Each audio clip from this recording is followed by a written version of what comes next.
Hello mga ka-beautiful ginang. Andito nga po ako ngayon sa aming harapan at namimitas po ako ng kalamansi dito sa aming puno ng kalamansi na napakataas. Kaya napakahaba po ng aking sungkit na ginagamit. Ayun nga po yung mga bunga na nasa tuktok pa. Bakit doon pa namunga? Ba't hindi namumunga dito sa may medyo mababa? At ito na nga po yung aking mga napitas.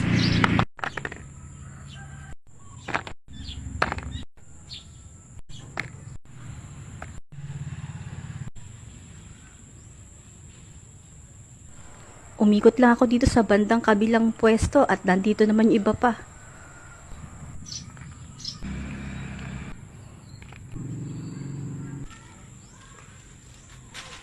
At itong merong isa naman na medyo madaling maabot. Niyuko ko lang yung sanga para makuha ko.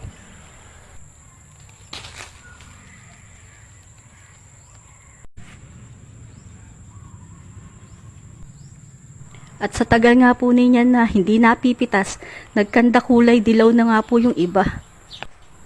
At ito na nga po yung ating mga napitas at ako'y magtitimpla muna ng calamansi juice.